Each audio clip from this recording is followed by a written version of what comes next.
à tous et bienvenue dans La Pause. Le but de cette playlist, ça va être de vous faire rencontrer des experts qui vont pouvoir justement vous aider dans le cadre de votre recherche d'emploi, de stage ou d'alternance à mieux vivre en fait tout simplement cette période. Et aujourd'hui, je suis ravie d'accueillir Virginie Bellès qui est diététicienne et nutritionniste. Bonjour à tous et bienvenue dans cette vidéo, donc La Pause. La Pause, c'est donc tout simplement un rendez-vous avec un expert. Et donc aujourd'hui, j'accueille Virginie Bellès, qui est donc diététicienne nutritionniste. Bonjour Hélène.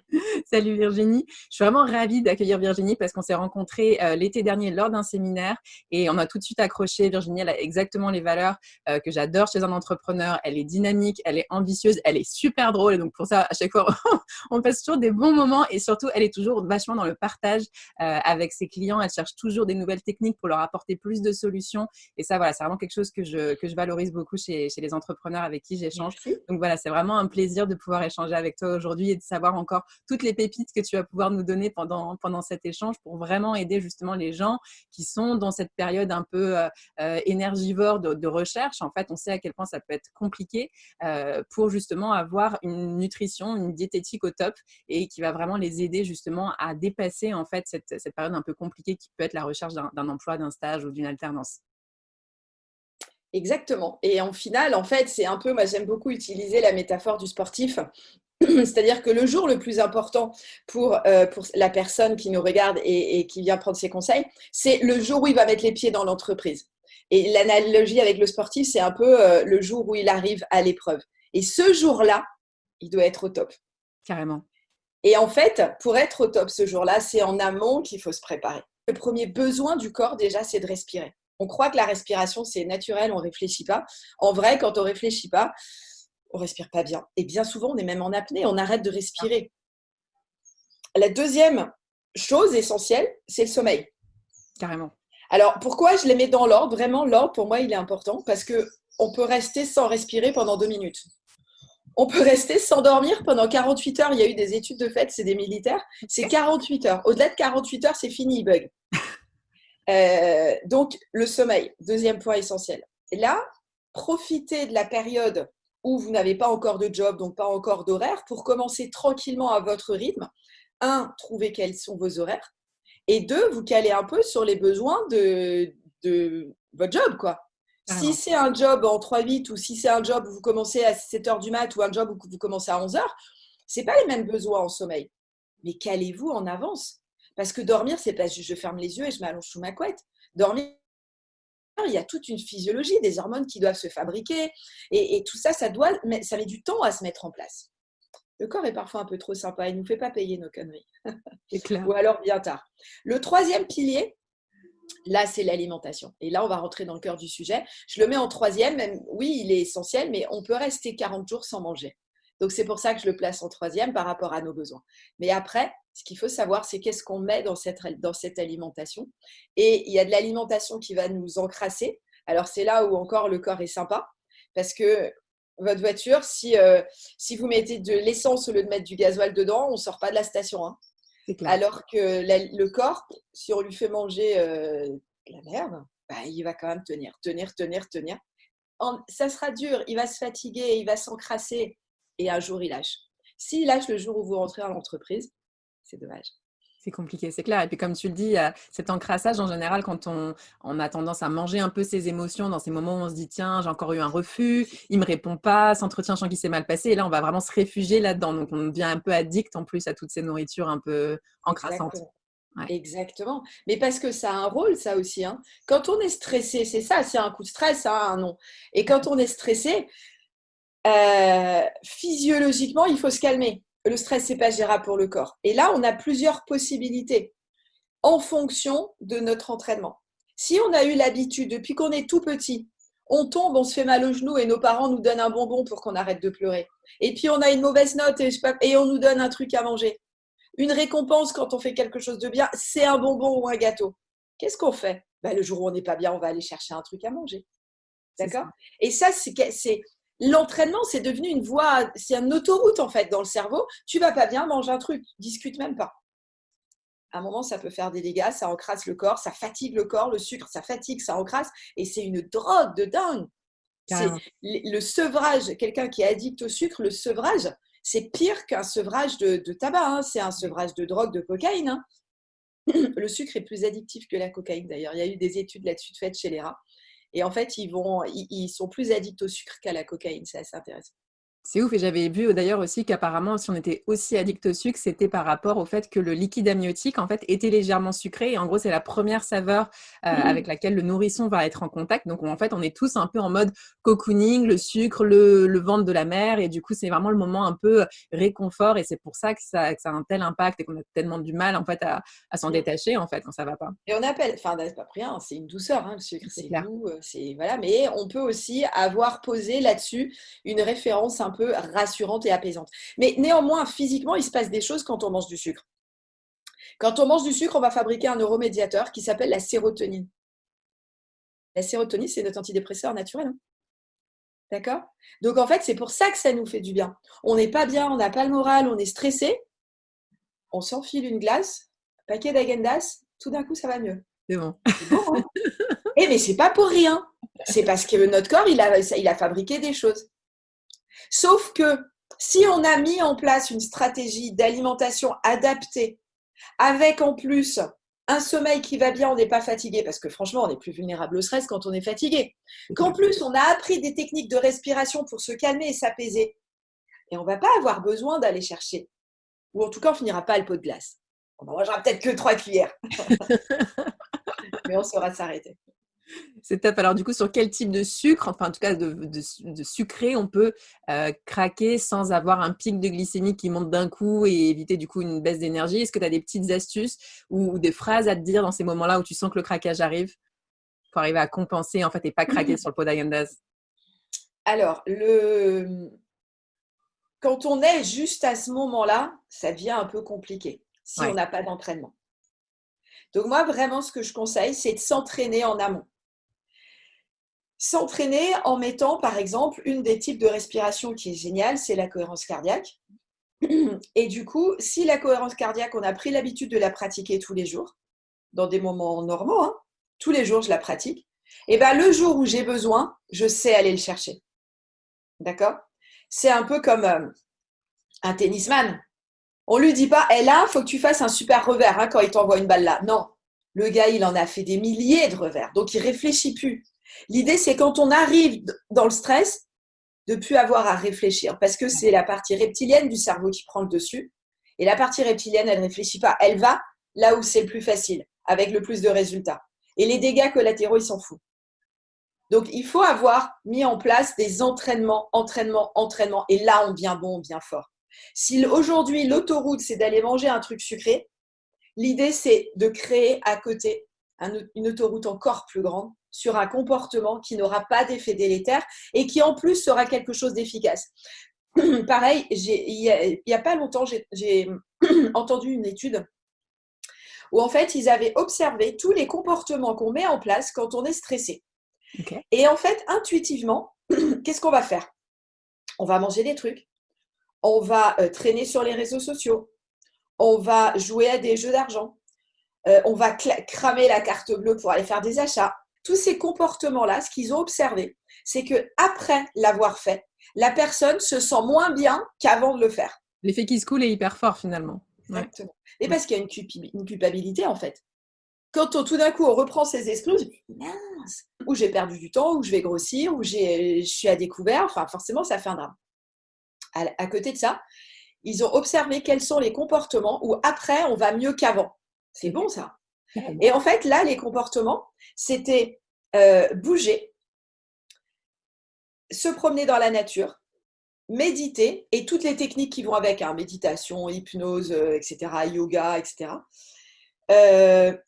Lire ou être en contact avec des gens qu'on aime. Et ça, après, on va mieux. Donc, l'idée, c'est de mettre ça comme autoroute, en fait, s'entraîner. Alors, lire, par exemple, ça va être avoir tout le temps sur son téléphone un ou deux e-books de près, quoi, des livres qui nous plaisent. Et on n'est pas bien, où qu'on soit, clac, on peut se mettre dessus. Écouter de la musique aussi marche bien. Alors, écouter de la musique en faisant du yoga dans la forêt, là, je pense qu'on est au top du top. Package. Exactement. Mais encore une fois, il faut de l'entraînement. Carrément. Ok, donc créer des nouvelles habitudes. Je mettrai en commentaire un lien vers l'appli de cohérence cardiaque, justement, qui Ouais, permet d'être super. guidé, parce que c'est pas forcément évident au début d'avoir ce genre de respiration. Mais comme tu dis, c'est vraiment essentiel et c'est vraiment une routine à prendre si on sent qu'on est vraiment sujet à l'anxiété. Du coup, si on devait faire un peu, voilà, donc cette journée type du chercheur d'emploi, est-ce qu'on est sur un petit déj salé, sucré? Comment tu vois les choses, toi, pour être vraiment au maximum de son énergie dans cette période-là? Le matin, le corps ne sait pas gérer le sucre. Donc, lui donner du sucre le matin, ça revient, mon exemple de la voiture, ça revient à mettre de l'essence dans ton moteur gasoil. Ouais, D'accord? on est à plat, Donc, quoi. déjà, ça démarre à l'envers la journée quand on fait ça. Deuxièmement, idéalement, prendre le temps d'être complètement réveillé. C'est-à-dire sortir du lit un peu à l'arrache au dernier moment et sauter sur un truc à manger, le corps, il n'est pas réveillé. Donc, se réveiller, boire, parce qu'on se déshydrate dans la nuit, on ne boit pas pendant plusieurs heures, on se déshydrate, donc boire beaucoup en se levant, commencer un peu à bouger, ou bien on peut faire vraiment une activité physique, ou bien juste un peu de mouvement, commencer un petit peu pendant 5-10 minutes à s'agiter un peu, et après un petit déj. Et là, le petit déj idéal, le matin, de quoi a besoin le corps? Il a besoin de protéines et de gras. Et d'ailleurs, si on regarde dans le monde, les pays qui mangent sucré le matin, on les compte sur le doigt d'une main. Ouais. Il y en a très peu. Dans la majorité des pays, le matin, c'est un repas normal. En Asie, ils vont faire de la viande en sauce, du riz et tout, quoi. C'est Et on clair. dit ça aux Français, c'est ah, ben non, c'est pas ah, c'est juste j'ai pas l'habitude. Mm, mm. Ben ouais, parce qu'on me donne des céréales sucrées ou du pain à confiture depuis des années. Mais en fait, c'est pourri ces petits déj là. Et vraiment, ça marche pas. Donc Clairement. un petit déj avec des protéines. Alors attention, si j'ai faim, hein. Si j'ai pas faim, je mange pas. Il y a le droit de pas manger le matin hein, si j'ai pas faim. C'est vrai qu'il Me y a beaucoup force qui n'ont pas. pas faim, ouais, tout à fait. Et du coup, ils savent pas trop, ils culpabilisent parce qu'on leur a dit oui, le petit déjeuner, ça doit être le repas du roi, ta ta ta. Et du coup, tu as une certaine culpabilité de dire oh mince, j'ai pas mangé, qu'est-ce que j'ai, est-ce que je fais quelque chose de mal? Exactement. J'entends plein de personnes qui me disent ben j'ai pas faim le matin, alors je mange 2 biscuits. Ils mangent rien. D'accord? Donc j'ai pas faim, je mange pas. J'ai faim, je mange. Si c'est avant midi, je mange des protéines et du gras. Ça va être quoi? Ça va être des œufs, de la charcuterie, du fromage. Ça, c'est des super petits déj. Un peu de pain pour pousser si on veut. Mais confiture, biscuits, céréales, tout ça, c'est pourri le matin. Ça encrasse le corps. Pourquoi je vous dis a besoin?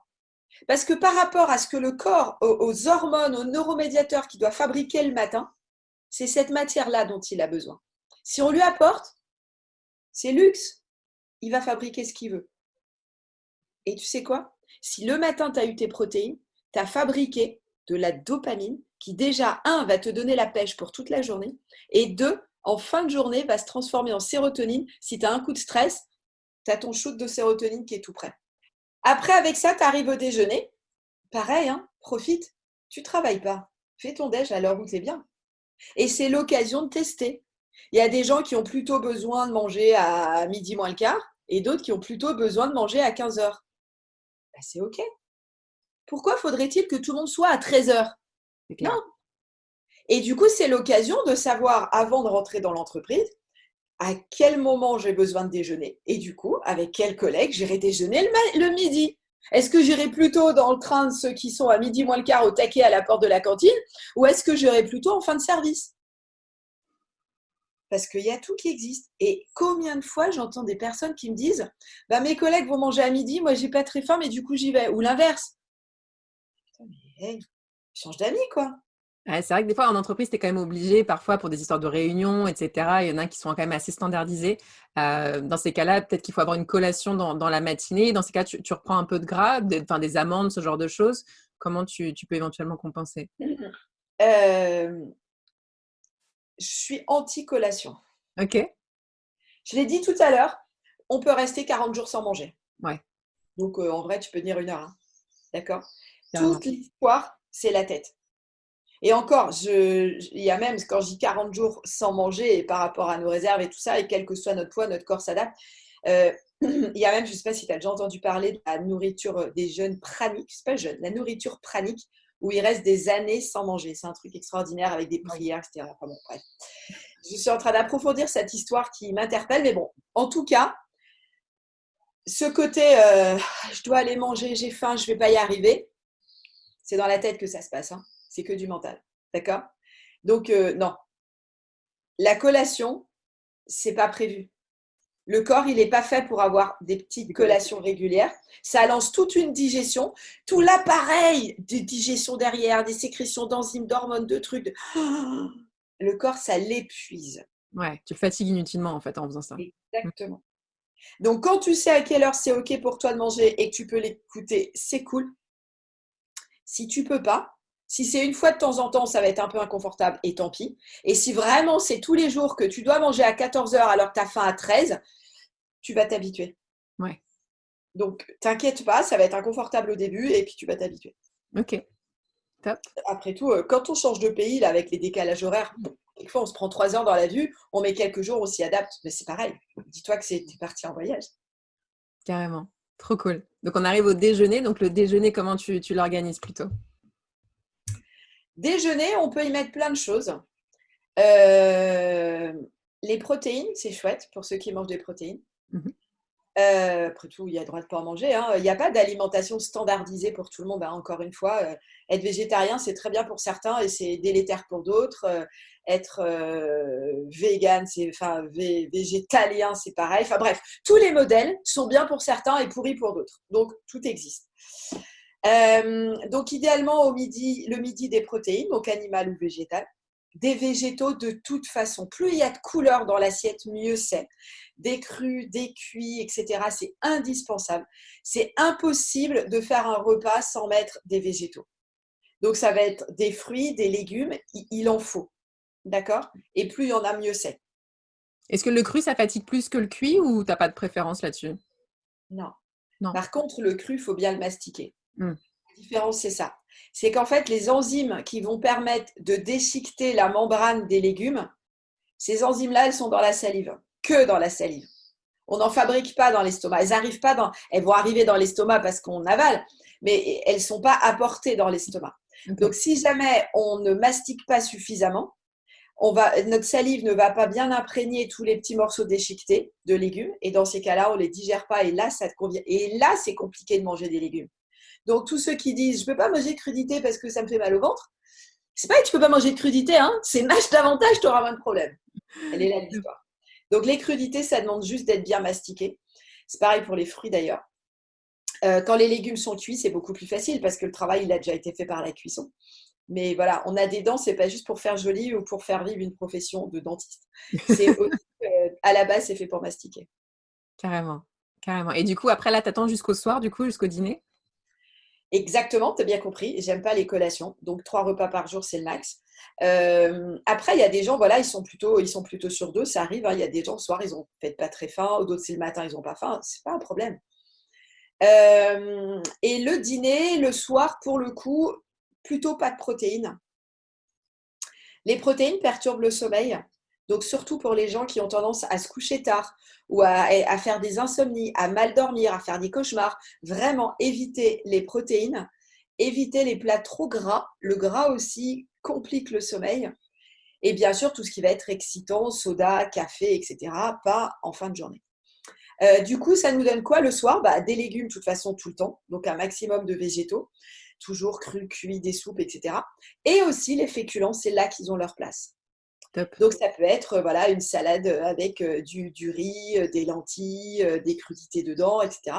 Ça va être chouette pour le soir. Et avec ça, derrière, on dort bien. Et ça, tu parlais des 2 repas par jour. C'est un truc qui est très à la mode, le jeûne intermittent. J'ai l'impression qu'il y a beaucoup de gens qui se sont un peu engouffrés dedans. Il y a eu plein de vidéos sur YouTube sur le sujet. Tout le monde s'est dit, ah, le fasting, c'est un peu le nouvel Eldorado. Qu'est-ce que tu en penses, toi, justement, en termes d'énergie? Est-ce que c'est suffisant? Est-ce que, encore une fois, ça dépend finalement des personnes et de ton ressenti? C'est ça. Mm. C'est encore une fois, si vous sentez que c'est juste, je me sens mieux en faisant 2 repas, c'est cool. Ok. C'est ce qu'il faut faire. C'était l'histoire du petit-déj. J'ai pas faim le matin, mais je me force parce qu'on me dit qu'il faut manger. Non, jamais. En fait, on mange pour répondre aux besoins de notre corps. Donc forcément, notre corps, il va nous le dire. Et il nous dit, là j'ai faim, va manger. Et les gens qui sont même bien équilibrés, enfin bien à l'écoute de leur corps et qui n'ont pas été parasités par l'éducation, la société, les machins, non seulement ils savent quand ils ont faim, mais en plus de ça, ils savent de quoi ils ont faim. Et ils mangent super bien ces gens-là souvent. Et ils savent quand ils n'ont plus faim. Et même, non mais attends, il reste juste une cuillère, c'est bon, fini. Ah non, j'ai plus faim, je peux plus. Non mais c'est ton plat préféré, m'embête pas. Ah non, non, j'ai plus faim, je peux plus. Et en fait, pour avoir été fouillé un peu, mais c'est quoi, t'as plus faim, il se passe quoi? C'est comme s'ils avaient un clapet dans la gorge, ils peuvent plus avaler. C'est impossible. Et donc, c'est merveilleux. Quand on est né, à la naissance, un bébé, ça sait quand ça a faim, ça sait quand ça n'a plus faim. On peut lui mettre le biberon dans la bouche, il va repousser avec la langue. Si jamais on appuie sur la tétine pour faire couler le lait en mode t'as pas assez mangé parce que là, on m'a dit qu'il fallait finir un biberon, ben, il va recracher le lait. Il s'en fout de ce qu'on lui dit. Par contre, s'il a faim, on peut faire tous les câlins de la terre. Il ne va pas s'arrêter de nous le dire. Et après vient là l'éducation. Finis ton assiette, mange pas ci, fais comme ça, et blablabli, et blablabla. Sans compter toute l'alimentation industrielle avec ses additifs qui perturbent nos sens. Bilan de l'opération, on ne sait plus. Je ne sais plus où j'habite. J'ai faim, j'ai plus faim, j'en sais rien. Alors, je vois un truc, je le mange. On me dit qu'il faut manger, j'ai pas faim, mais je mange. Non, non, non, non. Écoute-toi. Tu sens que c'est bien de faire 2 repas, fais 2 repas. Tu sens qu'il t'en faut 3, fais-en 3. Il y a des jours, tu n'as pas faim le soir. Bah, ok, 7h, 8h, 9h, 10h, bah, c'est bon, je vais me coucher comme ça. Et si tu n'as pas faim, ton corps, il ne va pas te dire, si j'entends parfois, j'ai mangé un truc parce que j'ai peur d'être réveillé dans la nuit. Mais tu sais quoi, le corps, la nuit, il dort, hein, il n'est pas con, il ne va pas juste te réveiller. Tu n'as pas mangé, viens manger. C'est pas possible, c'est pas un réservoir de voiture, tu vois. Carrément. Il te dit, tu n'as pas faim, ben, mange pas, fais-lui confiance. Fais confiance en ce que tu ressens. Non, c'est clair. Et c'est vrai qu'en plus, des fois, tu peux avoir de la pression sociale, comme tu dis, que ce soit la famille, mais même aussi après, quand tu trouves un boulot, justement, tu as des petits déjeuners d'affaires où tu n'as que des croissants. Moi, je sais que c'était un truc toujours qui était un peu compliqué quand tu es salarié. Tu as, voilà, tes clients qui arrivent en réunion et il y a tout le monde qui te propose des viennoiseries. Et voilà, tu es toujours un peu regardé comme un ovni quand tu dis, bah non, on dit, bah pourquoi c'est des viennoiseries? Pourquoi tu craques pas? Et tu es là, bah, parce que j'ai pas envie d'avoir un pic d'énergie pour qu'il redescende ensuite, parce que justement, j'ai envie de rester bien tout au long de la réunion qui va durer 4 heures, quoi. Donc, du coup, c'est vrai que c'est compliqué d'arriver à gérer ce genre de moment ensuite quand tu as toute cette pression extérieure qui te regarde et qui te dit mais t'es bizarre, pourquoi tu veux pas ton verre de jus d'orange et ton croissant? Non, mais franchement, on pourrait faire un rail de coke, ça serait serait pareil, hein, ce serait la même merde. Alors, il y a quand même un truc, c'est que en général, les gens, parce que ça vaut pour les petits-déj, mais ça vaut aussi quelquefois pour des repas le midi, ou ça vaut même pour des invitations le soir ou des trucs, hein, quand on commence un peu à se détourner de certaines choses.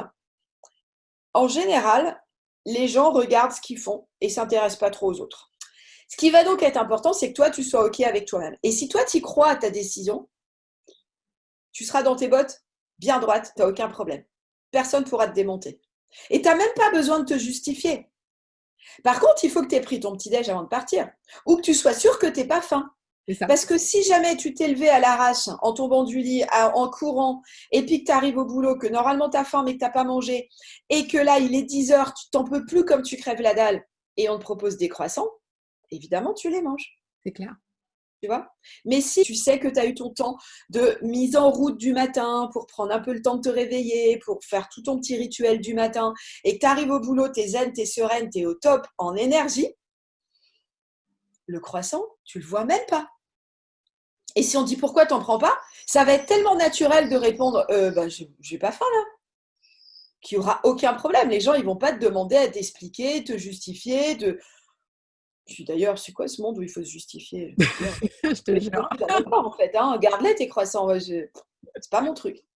Et alors, si on reprend notre exemple du chercheur d'emploi, du coup, imaginons que voilà, toute ta semaine, tu as réussi à prendre ces nouvelles autoroutes, à mettre en place des bonnes pratiques. Et le week-end, voilà, forcément, tu retrouves tes potes qui, eux, ont passé une semaine plus ou moins compliquée, qui ont envie de se faire plaisir. Et c'est open charcuterie ou open raclette ou voilà, un truc un peu gras que tu n'as pas mangé de la semaine avec beaucoup d'alcool.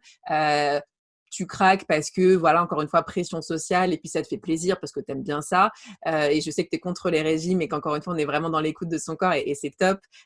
Et justement, si vraiment tu as craqué, ou ça peut être un dîner de fête, c'était ton anniversaire et voilà, tu as décidé vraiment que ce soit un peu orgiaque.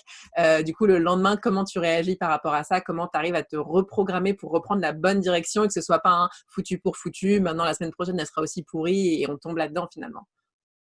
Alors, ce foutu pour foutu, j'ai envie de dire, à chaque fois qu'il arrive, alerte. Ouais.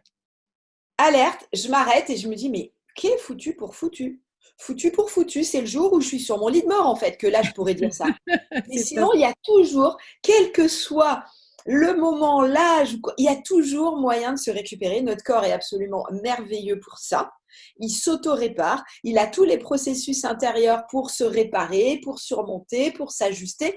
C'est juste magnifique comme il est magique. Donc, jamais c'est foutu pour foutu. Par contre, si tu as super bien fait toute la semaine et tout est au top et que tu te fais une orgie de gras, de machin, de pas de légumes, d'alcool et tout, tu te couches à 3 heures du mat, va observer la tronche que tu as le lendemain matin. Ça fait mal. Décalqué, tu as la bouche pâteuse, tu as les yeux cernés. C'est juste l'horreur. Et là, ça peut être intéressant de se dire, en vrai, qu'est-ce que je veux pour moi? C'est quoi la vie qui me plaît? Est-ce que ma soirée d'hier, elle aurait été aussi agréable si j'avais pas bu et mangé autant? Parce qu'en fait, qu'est-ce qui est cool dans une soirée? C'est l'échange avec ses amis. Qu'on mange 3 ou 20 morceaux de fromage de raclette, qu'on boit 3 ou 18 verres, ça va pas tant que ça rendre la soirée plus fun. Mm, mm. D'ailleurs, à 18 verres, peut-être on n'y est plus à la soirée. On n'y est plus la soirée. Mais en tout cas, l'idée, c'est juste qu'est-ce que je veux en fait quand je vais à une soirée, tu vois? Alors, le lendemain, du coup, de quoi j'ai besoin après une soirée comme ça? Ben, j'ai besoin de boire beaucoup.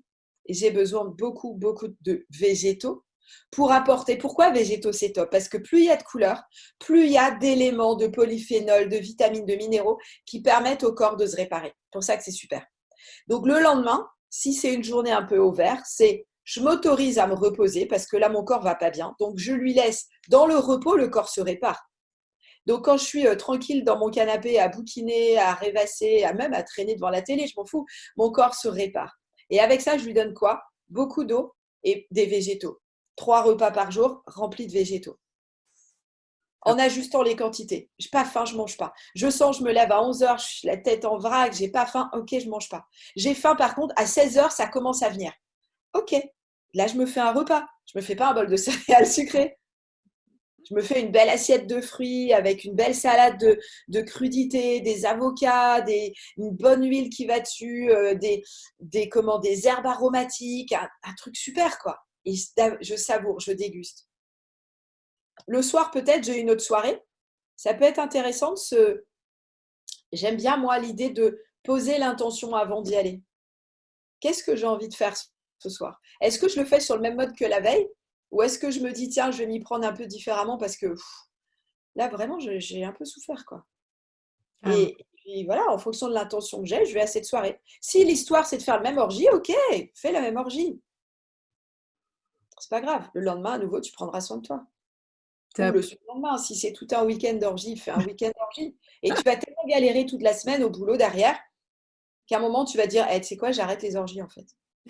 C'est clair, on peut plus. Et alors justement, en général, ton meilleur allié le lundi matin et même pour n'importe quel chercheur d'emploi qui accumule pas mal de fatigue en général, ça peut être le café. Je pense que c'est important de se poser sur ce sujet-là.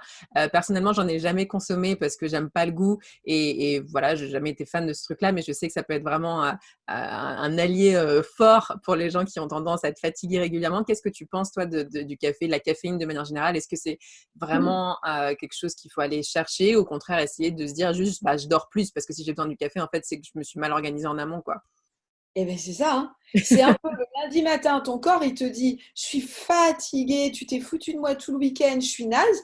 Et là, au lieu de lui dire, excuse-moi mon chéri, tu sais quoi, on va aller dormir 2 heures et ça ira mieux dans 2 heures. Non, non, je te donne un bon coup de pied au cul avec une bonne tasse de café et tu vas te bouger pour aller bosser.